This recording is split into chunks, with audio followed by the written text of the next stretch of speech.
Alors, 15h30 tapante, on reprend. Merci à tous ceux qui Ah bah, sont avec nous.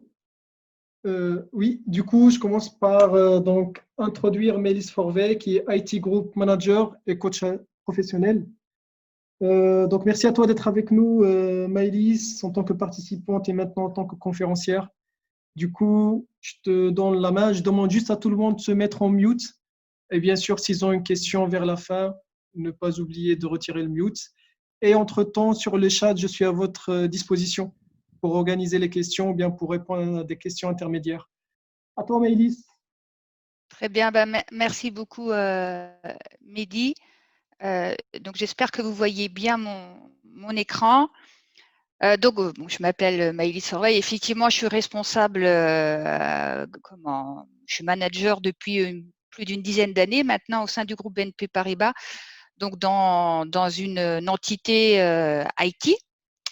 Et alors, qu'est-ce qui m'a donné envie de parler de la dynamique de groupe? Alors, il s'avère que j'ai passé ma certification de coach professionnel individuel et d'équipe en 2018 et cette certification m'a amené à me questionner sur mon rôle de manager et plus particulièrement sur la façon dont je pouvais moi-même reproduire des schémas de pensée liés à la culture d'entreprise. Donc, je suis en sachant que je suis dans un grand groupe, donc on a des cultures d'entreprise qui sont très prégnantes, très très fortes, et plus particulièrement sur la relation à la subordination. Donc, il s'avère qu'à l'époque, je sors d'une situation qui était un petit peu compliquée, d'une expérience compliquée, et dans lequel cette relation justement de subordination m'a entraînée dans un mode de pensée qui n'était pas forcément constructif. Et donc, je me suis posé la question sur moi-même. Est-ce que moi-même, en tant que manager, j'avais aussi potentiellement cet impact sur mes collaborateurs de par un mode de fonctionnement qui aurait pu être un mode de fonctionnement de subordination. Donc, du coup, je me suis posé la question de savoir si je pouvais moi-même, en tant que manager, être source de désengagement de mon équipe. Donc, du coup, alors, le fait d'avoir fait cette certification de coaching m'a fait poser énormément de questions, mais m'a aussi aidé à bouger ma posture managériale et pour passer, on va dire, de 10 heures de vérité, ce que pourraient penser les managers de savoir tout, vers celui plutôt de incitateur de pensée. Donc, aider mes collaborateurs à avancer par eux-mêmes, d'où le levier qui pourrait faciliter l'auto-organisation.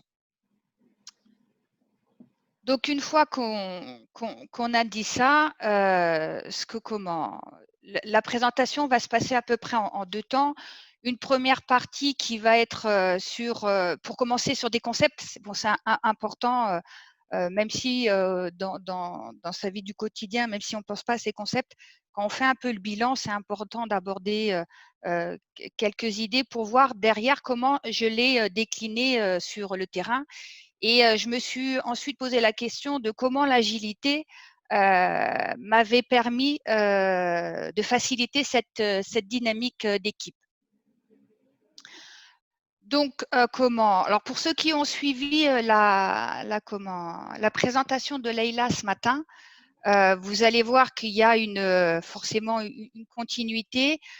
C'est vu avec d'autres axes, mais on est complètement dans la même lignée. Et puis, Laïla m'accompagne de toute façon dans mes équipes encore aujourd'hui. Donc, pour traduire la différence entre on va revenir sur la notion de groupe et d'équipe, hein, c'est important parce que si on ne sait pas ce que c'est qu'une équipe, c'est compliqué de se dire comment on va la construire. Et moi, j'aime bien la phrase de Henry Ford qui dit « Se réunir est un début, rester ensemble est un progrès et travailler ensemble est la réussite ». Et dans ces phrases, c'est important parce que l'équipe, eh bien, on y met bien l'accent sur le fait d'avoir un objectif commun. Un groupe n'a pas forcément un objectif commun, il doit potentiellement travailler ensemble, mais ce n'est pas forcément pour le même objectif. Et toute la force de l'équipe est liée au fait qu'elle va vouloir travailler vers le même chemin, vers le même objectif.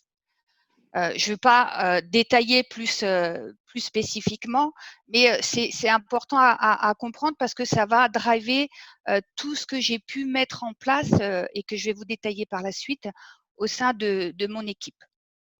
Je vais revenir sur une deuxième partie des concepts qui est tirée du livre de Olivier de Villard. Alors, je ne sais pas si vous le connaissez, mais qui a fait un livre sur la dynamique des équipes et l'intelligence collective. C'est un livre que j'ai lu il n'y a pas si longtemps que ça et qui décrit les différents stades de coopération. Et donc, pour assurer la cohésion. Donc, il y en a 5. On va revenir un petit peu dessus parce que c'est vraiment ce qui a drivé la suite de l'histoire que je vais vous raconter. Donc, le premier stade qui est le stade de juxtaposition, en gros, c'est un stade où on a un groupe, plus qu'une équipe, je dirais, qui est essentiellement composé d'individus qui commencent à réfléchir sur leurs responsabilités dans un projet, mais qui ont une réflexion qui leur est plutôt personnelle. On n'est pas encore focusé sur l'objectif commun. Donc, il va penser par rapport à lui, à ce qui est intéressant pour lui, et non pas forcément pour la collectivité. Donc, pendant cette période du passage du stade de juxtaposition au stade d'appartenance, qui est le deuxième stade, il va y avoir le début de la création des liens entre les équipes. Alors, ne serait-ce que par affinité, hein, naturellement, dans un groupe, hein, il y a des gens qui se sentent mieux avec certains. Donc, naturellement, il va y avoir des groupes qui vont se créer. Donc, on va dire que c'est le premier niveau de stade de coopération. Mais c'est important que ce premier niveau existe. Après, il va falloir aller au-delà pour arriver à un stade, au stade d'appartenance. Donc là, on va avoir des équipes qui vont se former qui vont aller se regrouper sur des objectifs qui leur sont communs. Donc, ça veut dire que déjà, leur niveau d'écoute va être à un autre niveau puisqu'ils ne vont pas penser qu'à eux-mêmes, ils vont penser aussi pour les autres.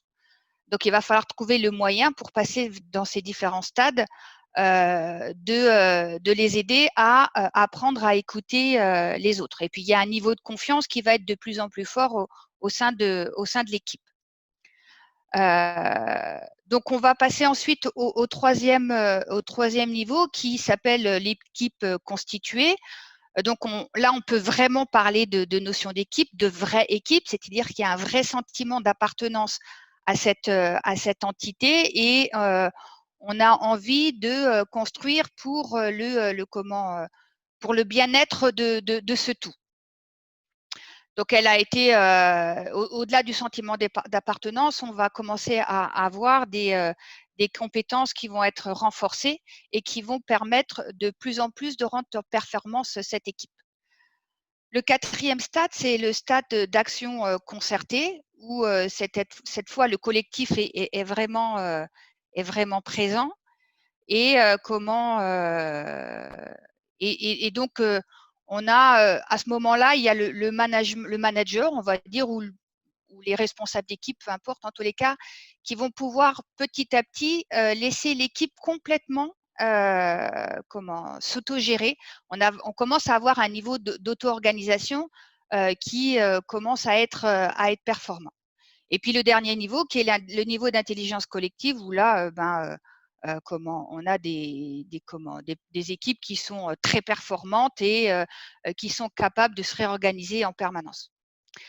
Donc, à côté de ces 5 niveaux, je vous ai mis une petite flèche qui correspond. L'équipe que j'ai en charge, je l'ai depuis décembre 2018. Je travaillais avec elle avant, mais pas en tant que manager. Je l'ai sous ma responsabilité depuis le 1er décembre 2018.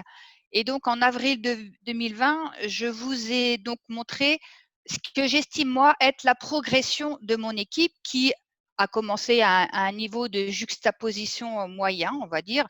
Il y avait beaucoup de clans à l'époque. Il y avait quand même des gens qui se parlaient, hein, mais il y avait quand même beaucoup de clans et pas forcément une envie de travailler ensemble.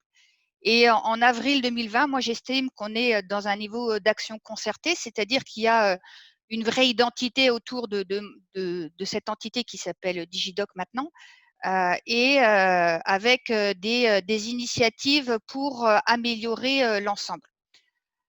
Donc voilà, donc maintenant ce que je vais faire, c'est que je vais revenir en détail sur ces différentes étapes pour vous expliquer ce que j'ai mis en œuvre pour essayer d'avancer sur ces différents niveaux de cohésion d'équipe, qui donc va générer la dynamique, et derrière la dynamique, toute l'efficacité induite par cette dynamique d'équipe.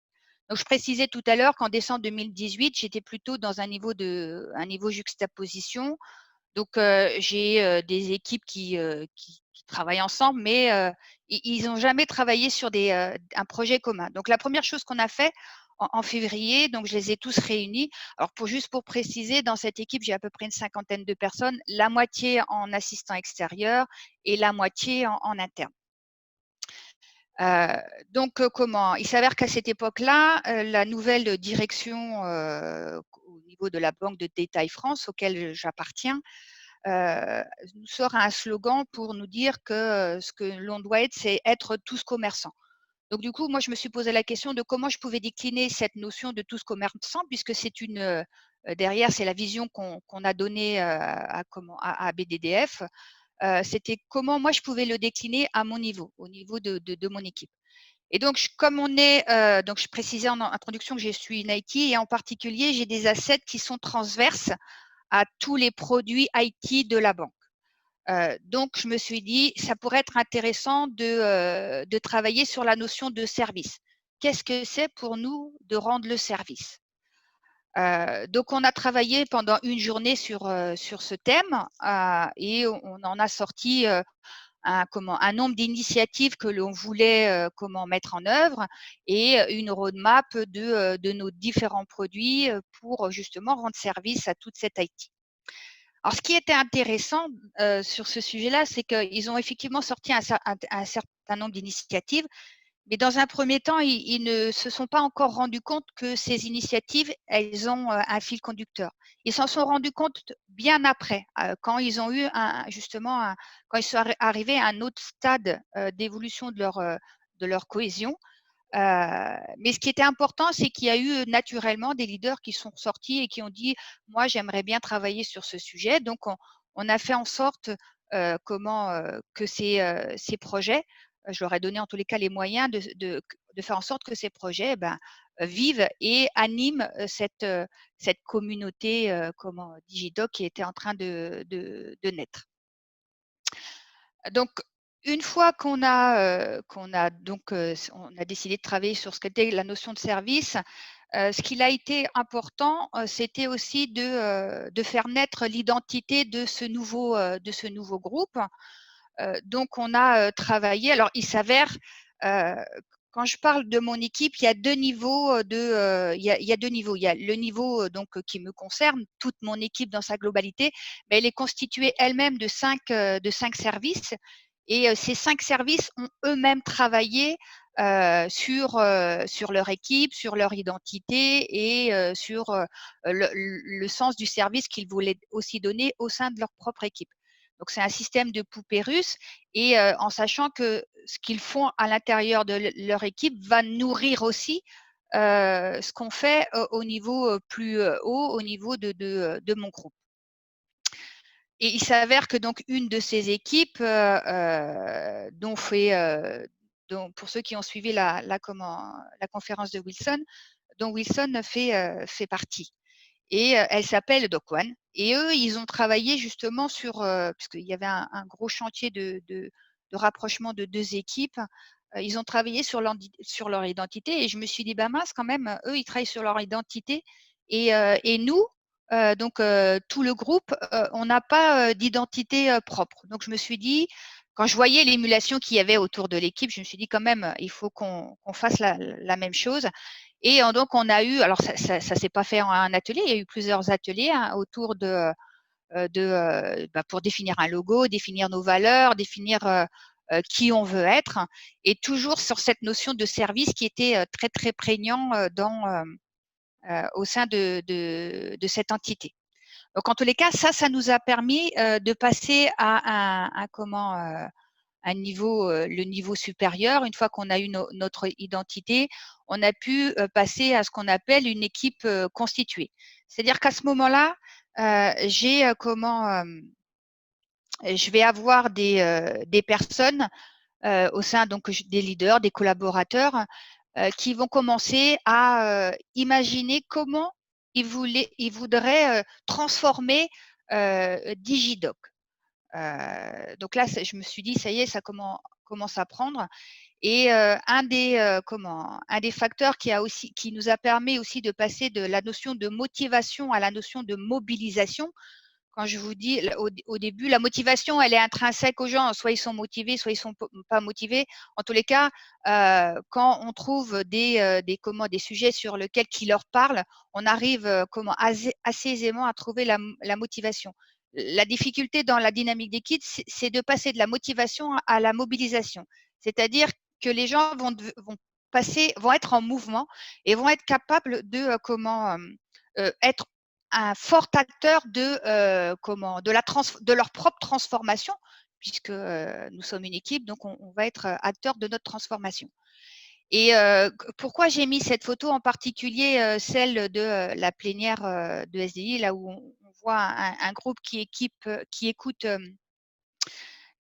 un intervenant qui travaille d'ailleurs dans le réseau.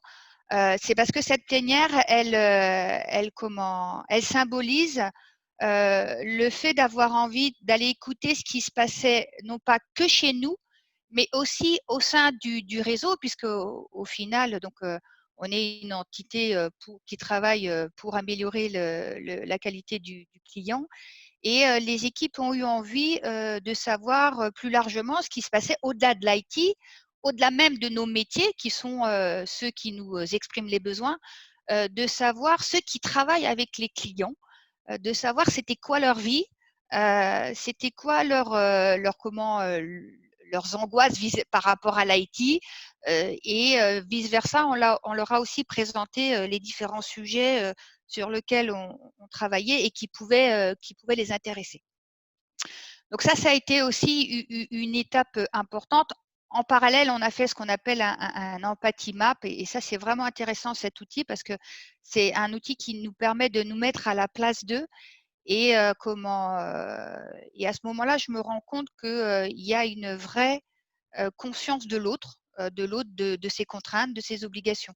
Donc, je me suis dit, ça y est, voilà, on a encore passé un nouveau cap, et c'était, en tous les cas, pour moi, c'était plutôt plaisant de voir que tout ça était en train de se mettre en ordre petit à petit.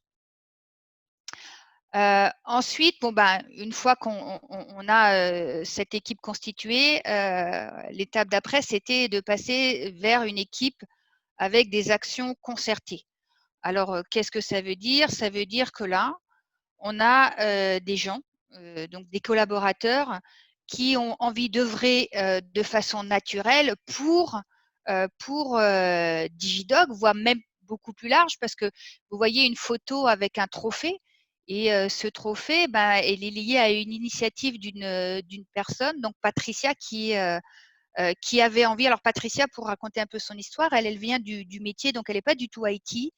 Et ça faisait des années qu'elle avait envie de travailler de façon plus rapprochée avec ceux pour qui elle bosse, donc les gens du réseau. Et jamais on lui avait donné l'opportunité de le faire. Donc, quand elle est venue me parler, voilà, quand quelqu'un me dit, moi j'ai envie de voir comment ça se passe de l'autre côté de la barrière, je lui dis, écoute, pas de souci, on va organiser tout ça. Donc, Wilson, qui a un réseau très large de par le fait qu'il vient aussi lui-même du réseau, et il y avait d'autres personnes qui venaient du réseau dans mes équipes, on a pu prendre contact, et on a pu organiser on va dire des vies ma vie. Donc, on a été se présenter, ils se sont présentés aussi, et en gros, on leur a demandé, mais comment nous, on peut être meilleurs pour faire en sorte que votre travail soit plus facile. Et ça, franchement, ça a été un moment merveilleux parce que tout d'abord, quand on allait les voir, les gens n'arrivaient pas les mains dans les poches et avaient vraiment pris le parti de se poser des questions et de se dire comment je vais essayer d'être meilleur et donc de nous exprimer leurs difficultés pour que nous, derrière, on puisse être rapidement leur offrir les besoins qui allaient leur permettre d'être plus performants auprès de nos clients. Et il s'avère que cette initiative a été présentée, puisqu'on a tous les ans au sein de BDDF un concours, a été présentée donc à ce concours et elle a gagné un prix du prix coup de cœur et je trouvais que c'était une belle histoire pour une personne qui naturellement à un moment donné a juste osé demander à gérer un projet qui lui tenait très à cœur alors qu'elle ne l'avait pas forcément fait jusqu'à présent. Donc c'était un signe assez intéressant de voir comment l'équipe évoluait dans sa maturité. Et puis, vous avez sur la droite un symbole aussi de tout ce qui a été fait sur Digidoc et plus particulièrement sur une des équipes. Je vous disais tout à l'heure que j'en avais 5, donc le service Doc One, où là, on a vraiment tout pété, tout cassé et tout refait. Et qui a permis, pour ceux qui ont suivi la formation de Laïla tout à l'heure, elle parlait de key result. C'est important à un moment donné de mesurer ce qu'on fait. Et là, quand on voit le résultat en termes de performance, c'est assez impressionnant. Je savais qu'on pouvait faire des gains, mais à ce niveau-là, je ne m'en doutais pas, puisqu'on a fait 40% d'activité en plus avec 20% de personnes en moins. Donc, alors, c'est pas qu'on a viré les gens, hein, il s'avère qu'il y avait beaucoup de départs en retraite qui allaient arriver. Donc, on n'a juste pas remplacé les gens. Et malgré ça, les équipes ont été très performantes. Donc, du coup, voilà, moi là, je viens de vous montrer un peu comment l'histoire s'est construite à travers des projets concrets. Hein, derrière la dynamique d'équipe, il faut, c'est pas juste de dire je veux une équipe, il faut vraiment les accompagner pour les aider à monter en maturité. D'ailleurs, ils s'en rendent pas forcément compte tout de suite, eux, ni même moi. Hein, d'ailleurs, pour être honnête, hein, quand j'ai fait mon bilan de l'année, je me suis dit tiens, comment a évolué l'équipe, où est-ce qu'on en est. Et c'est vraiment parce que j'ai posé les choses sur papier que je me suis rendu compte, moi aussi, de tout ça. Et je me suis aussi, au-delà des projets, des ateliers qu'on a menés, je me suis posé la question de l'agilité et de ce que l'agilité avait pu m'apporter dans le management de cette dynamique. Donc, du coup, il y a un autre modèle que j'aime beaucoup, hein, qui est pareil dans le livre dont je vous parlais tout à l'heure, sur comment les différentes forces mobilisatrices d'une équipe. Donc, la question, c'était comment on passe de la motivation à la mobilisation, de la mobilisation à la surmotivation et comment on s'assure de renforcer tout ça. Je ne suis pas sûre qu'à ce stade, on soit, dans tous les cas, au niveau de mon équipe, sur la surmotivation. J'y mettrai des bémols sur certains points. Mais comment? En tous les cas, ce qui est sûr, c'est que j'ai aujourd'hui une équipe mobilisée. Et si elle est si on reprend la différence entre une motivation et une mobilisation, la motivation, elle résulte de l'anticipation d'une satisfaction. C'est que en tant qu'individu, on a tous envie de se faire plaisir d'un point de vue professionnel sur tel ou tel plan. Donc, la satisfaction, c'est intéressant comme levier parce que si on trouve ce qui intéresse vraiment les gens, on arrive de passer de la motivation à la mobilisation. C'est-à-dire que si vous arrivez à savoir ce qui les intéresse vraiment, vous allez pouvoir l'utiliser pour les amener vers votre projet d'efficacité et d'auto-organisation. Donc, je vais vous donner un exemple concret de ce que j'ai pu exploiter dans une de mes équipes qui fait de la signature en ligne. Donc, j'ai plutôt des personnes qui ont un background technique assez important et qui ont besoin de manger de la technique. Ce sont des informaticiens qui aiment faire de l'informatique et donc ils ont besoin de monter en compétences régulièrement. Et il s'avère que avec l'open banking, qui est quelque chose qui se développe de plus en plus, la servicisation, ça amenait à changer ce qu'on appelle nos piles logicielles, donc les langages de programmation qu'on utilise pour rendre le service de signature en ligne. Donc je me suis dit, bah, puisqu'ils ont envie de faire ça, eh ben, on va utiliser cette envie et on va faire passer notre applicatif d'un stade A à un stade B, qui est de toute façon un stade obligatoire à faire de par les besoins autour de ce produit. Et quand vous faites ça, ben, vous n'avez même plus besoin derrière de leur dire, bon, alors vous en êtes où? Non, parce que c'est eux qui drivent tout. À ce moment-là, j'ai une équipe qui a tellement envie d'y aller qu'elle se dit qu'elle s'est organisée sur comment elle voulait le faire. Et puis moi, j'avais plus qu'à regarder leur sourire parce que franchement, ils avaient vraiment envie d'aller à fond et de leur donner à minima les moyens financiers, hein, en tous les cas, hein, mais de leur donner les moyens pour y arriver.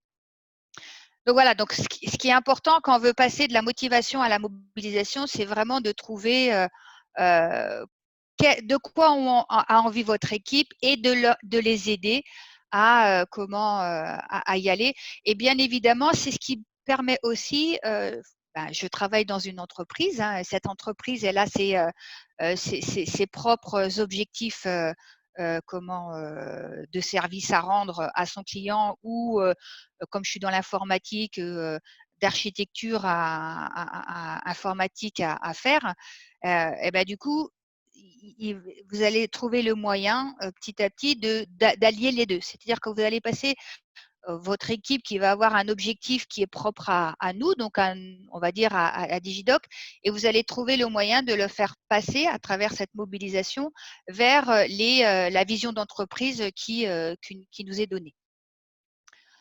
Donc voilà, donc du coup, une fois que je vous ai dit ça, moi concrètement, qu'est-ce que j'ai utilisé par rapport je ne vais pas parler juste de la méthode, les rituels et tout ça, mais plus de la culture agile, parce que c'est très très riche et d'autant plus quand on fait de l'informatique.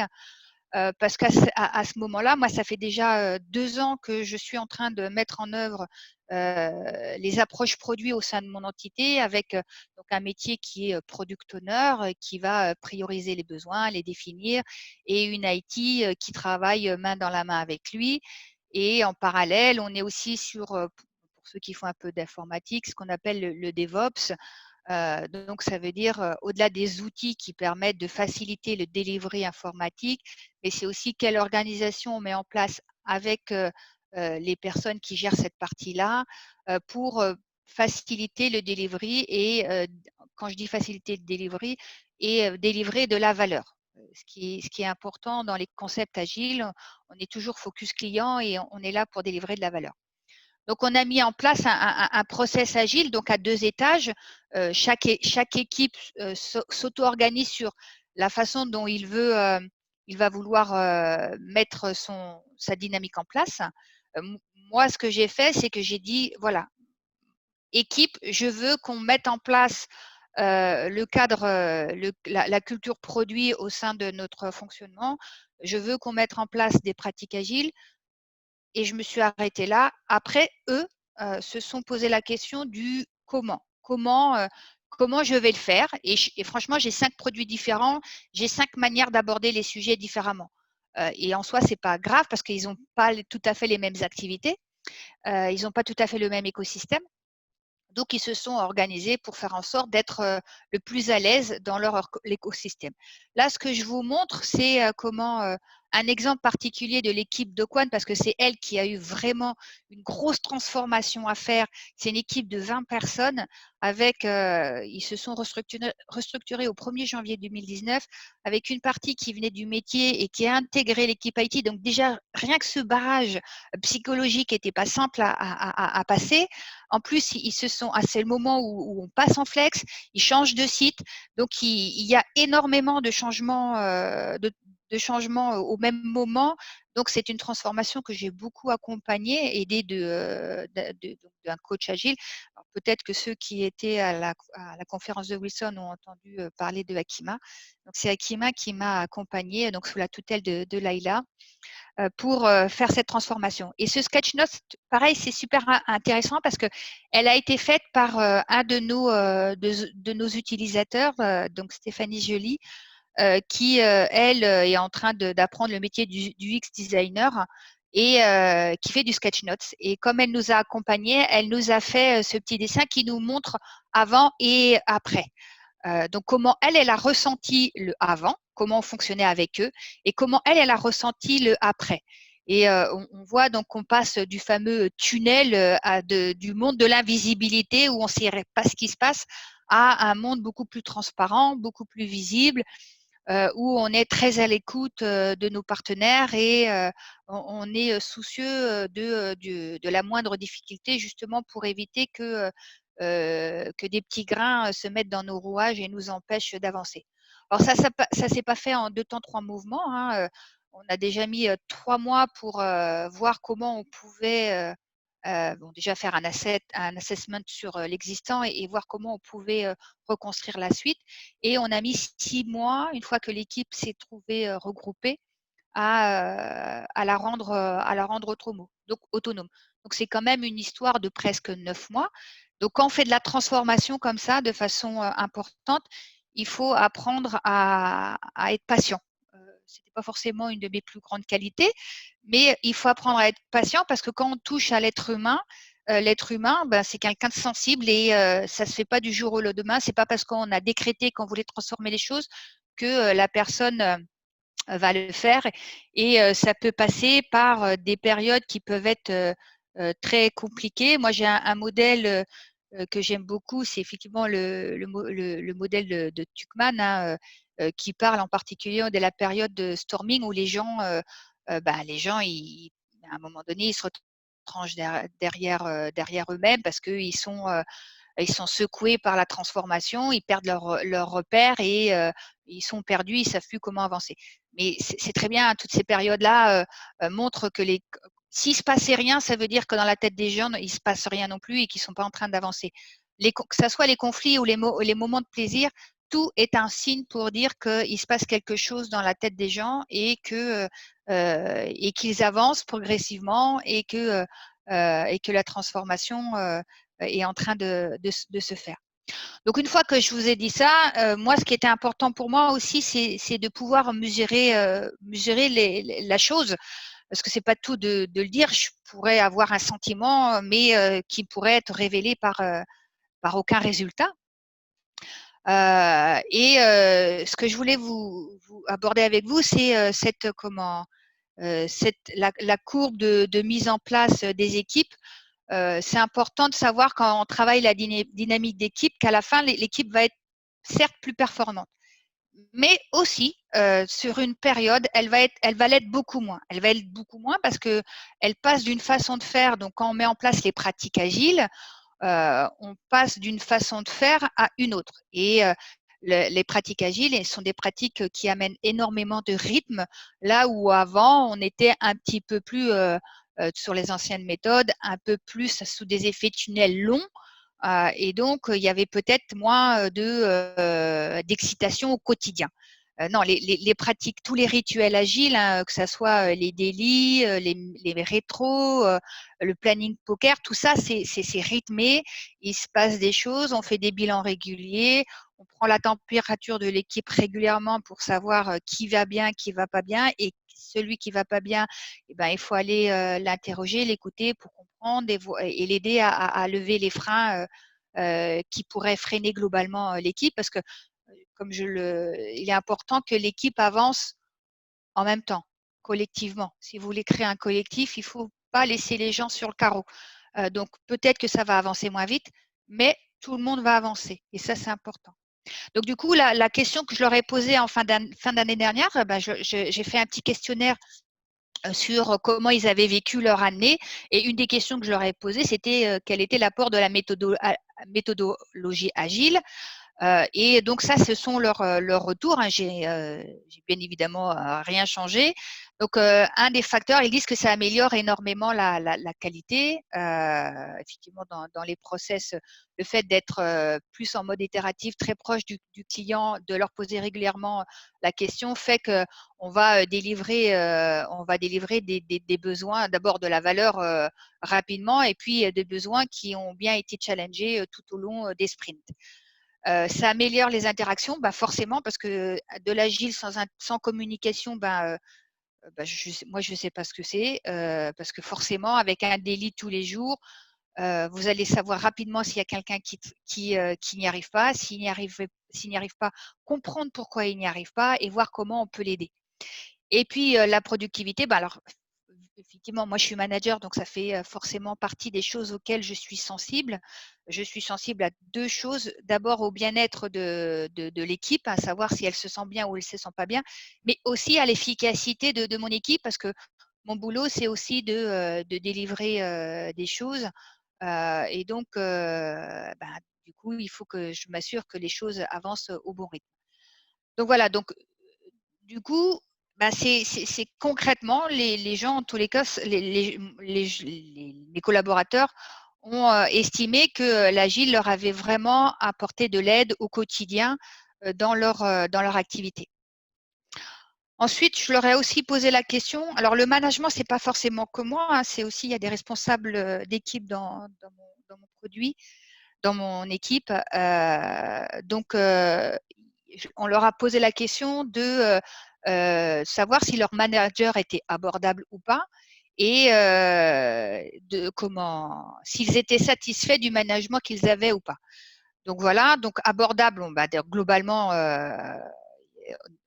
l'équipe est abordable. Ça, c'est pareil, c'est super important parce que vous n'êtes pas à côté, vous êtes dans l'équipe, vous, manager, vous êtes intégré complètement dans l'équipe.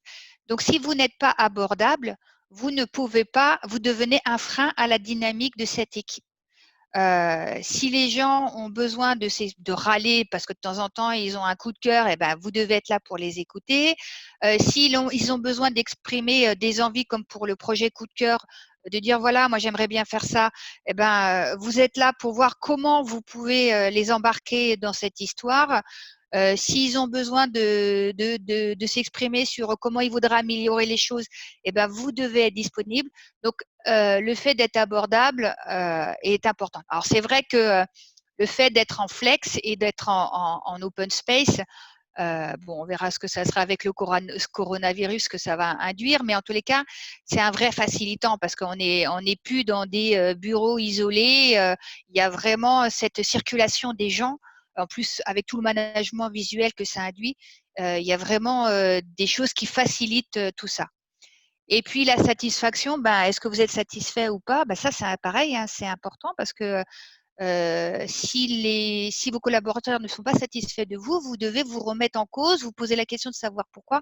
Alors, comme je vous l'ai dit en introduction, moi, je me posais beaucoup de questions sur le fait de savoir si mon mode de management était un frein, voire une source de désengagement de mon équipe. Donc, j'ai beaucoup travaillé sur le management que je voulais avoir avec cette culture agile, pour justement ne pas être un frein à la dynamique d'équipe.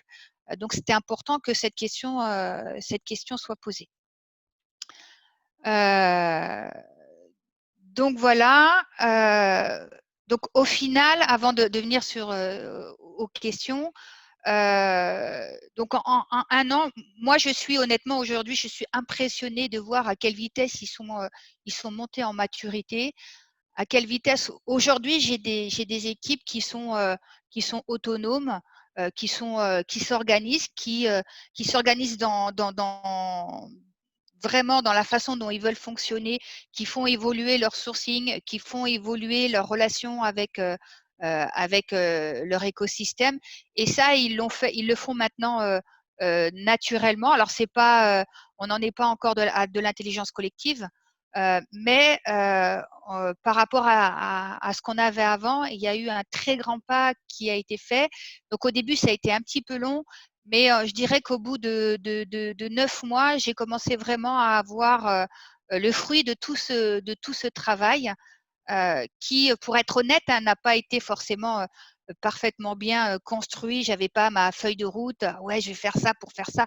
Non, c'est vraiment le bilan que j'ai fait à la fin de l'année où je me suis rendu compte que ce qu'on a, le projet autour du service avait été vraiment créateur de la stimulation autour de l'équipe Digidoc.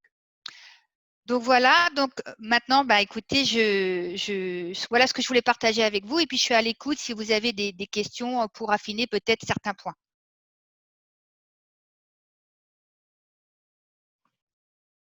Ok, donc moi j'ai deux questions, mais je vais laisser les autres poser leurs questions d'abord. Je vais peut-être… Moi, j'ai une petite question. À titre personnel, cette transition, parce qu'il y a eu la transition effectivement de l'équipe d'un mode, allez, on va dire commande et contrôle vers un mode autonome, responsable. Par rapport à un manager, la transition consiste en quoi exactement? Alors, pour moi, alors c'est Laïla, je pense, qui parle. Oui, tout à fait. Alors, pour moi, cette transition, elle n'aurait pas pu avoir lieu si moi-même, je n'avais pas changé dès le début. C'est-à-dire que le premier élément qui a permis ça, c'est d'abord le fait que moi, je prenne conscience de mes propres limitations. Quand je vous dis que j'ai travaillé sur ma problématique de subordination, quand je me suis posé… Alors, comme je n'avais pas vécu ce problème avant, moi, je n'avais pas forcément conscience du fait que je pouvais être aussi source de désengagement parce qu'avec une culture peut-être plus directive, et je vais vous donner des exemples précis, hein. À l'époque, on me donnait un dossier, ben, forcément, je réécrivais tout à ma sauce avec ma vision des choses et je donnais ça à mes équipes et ils le remettaient un peu en forme, ils le complétaient. Ça c'est quelque chose que j'ai complètement arrêté. D'ailleurs, je trouve que pour moi, d'ailleurs, c'est même plus facile parce que moi, je joue le rôle de coach aujourd'hui. Je suis plus coach que manager. Je les laisse quelque part que les couleurs soient jaunes, rouges ou vertes. Tout ça, ça n'a aucune importance. Ce qui est important, c'est que eux, ils apprennent à aller au bout de leurs idées. Et ça, c'est important. Et quand j'ai fait mes évaluations en fin d'année, il y a une personne en particulier qui est manager et ça fait donc il est à 2-3 ans de la retraite, donc il a vécu beaucoup de choses au sein du groupe BNP Paribas. Et ça fait partie des choses qu'il m'a précisé, qu'il avait énormément apprécié la possibilité de pouvoir aller au bout de ses idées, même si derrière, à un moment donné, on construisait en tous les cas, je les ai amenés peut-être à repenser autrement les choses, non pas en leur disant ce qu'ils doivent penser, mais comment ils peuvent peut-être trouver d'autres axes de réflexion, donc plutôt dans une posture de coaching, et ça, c'est quelque chose que lui, personnellement, a beaucoup apprécié. J'en ai un autre qui comme il me dit souvent, il a plutôt une posture de militaire. Il aime bien voilà, il aime bien les choses très, très cadrées. Donc, je l'ai mis dans un environnement où c'est cadré, mais c'est cadré vraiment différemment. Il n'y a pas une checklist des choses comme ça à faire. Et et quand lui, il me l'a dit, donc ça c'est pareil, c'est vraiment un signe qu'il avait vraiment apprécié cette approche-là parce que derrière, il sent, ça veut dire qu'on leur fait confiance, hein. Derrière, le maître mot de tout ça, c'est la confiance que vous donnez à votre équipe en leur disant, bah, écoute, moi, je sais que tu vas y arriver, il n'y a pas de souci, fais-moi une proposition, on en discute, mais derrière, c'est ton dossier, c'est pas le mien, c'est toi qui vas aller le présenter, c'est toi qui vas aller le défendre.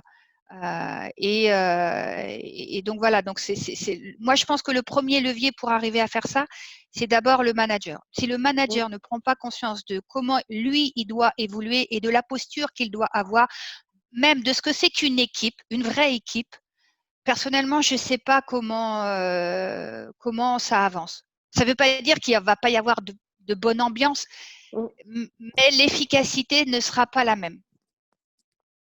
Je ne sais pas si ça répond à ta question, Leïla. Absolument, absolument. Merci. Alors, on a une Séverine, question sur le chat. oui. Oui, désolé, parce qu'il y avait une question J'ai avant. deux petites questions. J'ai deux petites questions rapidement. Déjà, je commence par dire bravo à Maëlys pour la qualité du talk. Je le trouve très succinct et très précis, très structuré. Deux questions. Dans une dynamique du groupe, et si on reste sur le dernier stade, le Graal du Graal, l'intelligence collective, quelle place doit-on réserver pour le génie individuel? La deuxième question, c'est par rapport, j'ai un petit souci par rapport au toolbox, ou bien les boîtes à outils proposées pour l'intelligence collective, parce que ils sont tous, je dirais, tournés vers le groupe, ou bien le collectif.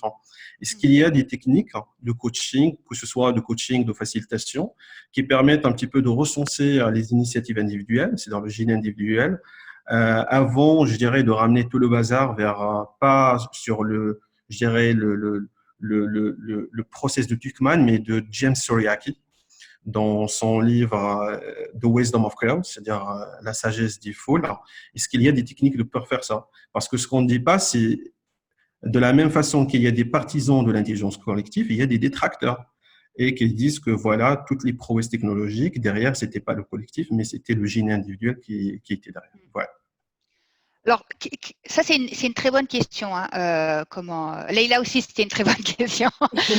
C'est une très bonne question parce que le collectif ne doit pas exclure l'individualité. C'est-à-dire que c'est parce qu'on va être capable de récupérer toutes les intelligences individuelles qu'on va pouvoir créer un meilleur collectif. Mais parce que les gens vont… on n'est pas tous des génies et on ne sait pas tous tout faire. Donc, du coup, c'est comment on va… je vais reprendre l'exemple de Patricia avec son projet. Donc, c'est bien une initiative qui lui est propre. C'est bien son envie qu'elle a exprimée. Par contre, elle ne savait pas le faire toute seule. Donc, elle a été comment utiliser les performances des autres parce que je vais prendre Wilson qui a une vraie capacité à organiser ce genre d'événements et d'aller utiliser son réseau. Donc, elle a été utiliser les compétences de chacun pour faire en sorte que le projet final soit réussi. Mais ça discrédite pas le côté individuel de chaque personne. Et pour donner un autre exemple, dans cette fameuse équipe là qu'il a fallu transformer, j'avais quand même 8 personnes du métier qui venaient fusionner avec 12 personnes de l'IT. Qu'on soit clair, ces 12 personnes du métier, la plupart, ils connaissent rien à l'IT. Par contre, il a fallu pour servir cette ambition collective autour de Doc One, autour de ce qu'on voulait construire, chaque individu avait quelque chose à apporter et il a fallu aller le chercher. Donc il faut questionner les gens pour savoir un peu qu'est-ce qu'ils savent faire et comment on va pouvoir exploiter cette information. Quand je dis exploiter, c'est pas négatif, hein, c'est vraiment c'est d'aller chercher le potentiel de chacun pour que le projet final soit mieux que si on avait fait ça qu'avec une somme d'individus. Et pourtant, je peux vous assurer que sur certaines personnes, il a fallu aller le chercher longtemps parce qu'elles avaient vraiment, vraiment des freins dans cette transformation parce qu'elles ont perdu, entre autres, cette impression qu'elles avaient d'être importantes. Du coup, il a fallu recréer cette importance, mais autrement au service du collectif, tout en mettant en valeur individuellement aussi leur travail. Et ça fait partie des choses que, alors moi j'ai instauré dans mon entité tous les mois, j'ai ce que j'appelle la démo de Digidoc. Et cette démo me permet d'abord de regrouper toutes mes équipes en une fois et de travailler sur des sujets qui sont importants, mais aussi de valoriser à titre individuel le travail qui est fait par certains et qui me semble en tous les cas intéressant de partager parce que l'expérience, elle pourra être récupérée par les autres. Et donc ça, on fait en sorte que tout le monde puisse être mis en valeur à un moment donné. Et dans les ateliers aussi, quand on fait les pitchs, c'est important de faire en sorte que il y a des gens qui sont plus introvertis que d'autres, hein, comment. Donc, c'est essayer de mettre en valeur aussi ces personnes qui, naturellement, ne vont pas forcément se mettre en avant, mais qui ont plein de choses à dire pour autant. Et il faut aller justement aller les chercher pour exploiter aussi tout ce potentiel. Donc voilà un peu la réponse que je pourrais te… Alors après, des outils, enfin moi, le meilleur outil, hein, que j'ai pas de checklist, hein, le meilleur outil que j'ai, c'est premièrement écouter les gens, deuxièmement, voyez comment exploiter tout potentiel de chacun pour servir la vision. Donc, je rappelle que nous, notre objectif, c'était de travailler sur la notion de service.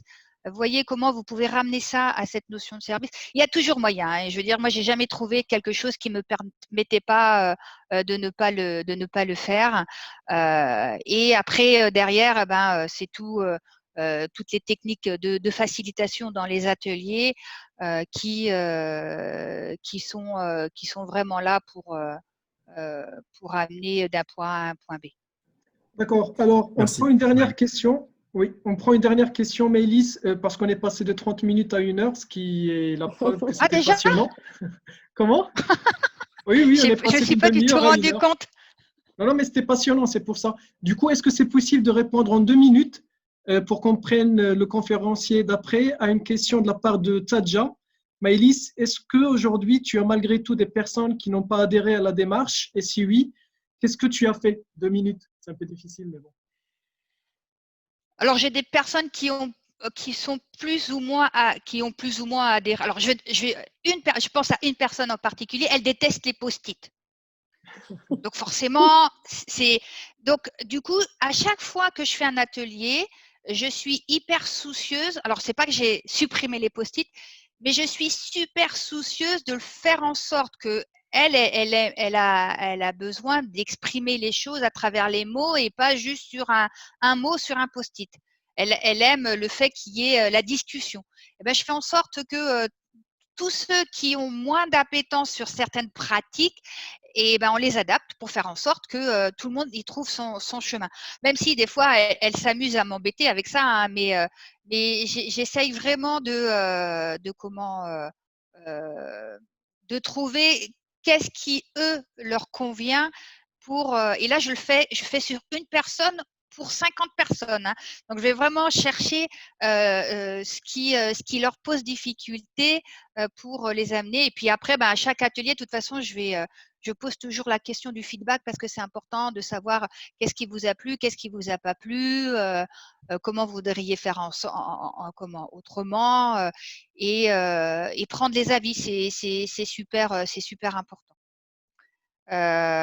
Donc, je pense que Tadja, c'est la première chose, c'est d'écouter et de trouver comment on peut allier tout ça. Après, je pense que cette personne ne sera jamais une agiliste dans l'âme, mais c'est pas grave. Au quotidien, c'est pas forcément ce dont elle a besoin, mais ça l'empêche pas d'être dans une dynamique d'équipe très très positive, mais autrement, à sa façon. Et puis tout le monde l'accepte de toute façon comme elle est. Est-ce que tu permets une… Ah, vas-y, Leïla. Non, pourquoi moi? Pardon. Non, j'ai dit c'est clair, merci, c'est Tadja. Parce que Merci, Tadja. afficher ton nom, c'est pourquoi. Maëlys, juste un point rapide, le dernier slide, l'avant-dernier slide, le slide 14. Est-ce que tu peux l'afficher? Ouais. Pour te donner une piste. Ouais. Hop. Attends. Jusque-là, je suis… Voilà, ça y est, je n'arrive plus à contrôler mon ordinateur. C'est celui sur les notes des des managers. J'arrive pas à le mettre en… J'ai dû appuyer sur un bouton et il veut plus… Ouais, peut-être que là-dessus, là. Hop. Là. Voilà, ça y est. Voilà. Ton insatisfait, satisfait et neutre, comment tu l'as calculé? Et au fait, c'est quoi le neutre? Le neutre, alors le insatisfait, donc alors du coup, comme c'était un sondage où les gens je ne sais pas qui répond. Donc comme j'ai fait une restitution de ce sondage, bien évidemment, à toute l'équipe, je leur ai dit, écoutez, ceux qui ne sont pas satisfaits, venez me voir et on en discute en face à face pour comprendre qu'est-ce qui ne vous plaît pas et voir comment je peux travailler le sujet. En fait, c'est comme un rôti, tu as fait comme un rôti. Ouais, voilà. Et Ok. du coup, comme je savais pas qui c'était, je leur ai demandé de venir me voir. Alors certains, parce que 4, c'est une personne, hein, donc certains sont venus me voir. Alors il y avait des situations circonstancielles qui n'étaient pas forcément liées à l'année, mais qui étaient liées au fait qu'à un moment donné, il y a quelque chose qui leur a pas plu et c'était au moment du sondage. Donc les sondages subissent toujours ces choses-là. Mais au moins, Oui. on a pu échanger. Et comme je dis, c'est ce qui est le plus important, c'est que moi, je leur ai demandé, faites un pas vers moi. Et puis, on en discute et on voit ce qu'on peut faire. Et comme pour ceux qui ont pensé que j'étais pas abordable, la seule chose que j'ai dit, écoutez, j'en suis désolée parce que si vous avez senti que je l'étais pas, c'est qu'il y a quelque chose dans ma posture qui a pu vous paraître en tous les cas bloquant. Et je leur ai dit, surtout, n'hésitez pas à me prendre Oui. rendez-vous avec moi et on en discute en tête à tête. Et au fait, cette note, tu l'as obtenue, par exemple, entre 1 et 5, c'est ça? C'est Par exemple. le nombre, pas tout à fait. On avait précisé, donc il y a dans ce qu'on leur demande, on leur demandait si c'était insatisfaisant, satisfaisant. Alors c'était effectivement, il y avait 5 niveaux et on a mis les neutres, c'était entre c'était ceux qui étaient satisfaisants et il y avait peut-être une note un petit peu intermédiaire, mais c'était des notes intermédiaires. Donc ils ont tous noté les 5 niveaux. Et derrière, on a fait des pourcentages par rapport au nombre de personnes qui ont fait leur retour. En gros, il y avait 90% qui ont répondu. Oui, un conseil, enfin, je ne sais pas si c'est une piste. Moi, je le note entre 1 et 2 insatisfaits et 3 et 4 et 5 satisfaits. Et le 3, je ne le mets pas, au fait, pour éviter le neutre qui soit à gauche, soit à droite. Et au fait, tu réduis ton neutre pour aller améliorer l'insatisfait. Si tu enlèves, par exemple, sur 5, tu enlèves le 3, moi je suis neutre, peut-être je serai vers le 4. Ou peut-être je serai vers le insatisfait. Et au fait, ça permet d'améliorer l'insatisfait. D'accord, ok. Merci du conseil. Ok, merci Idriss. Merci à tout le monde d'avoir assisté à cette présentation très intéressante. Et bien sûr, merci Maëlys.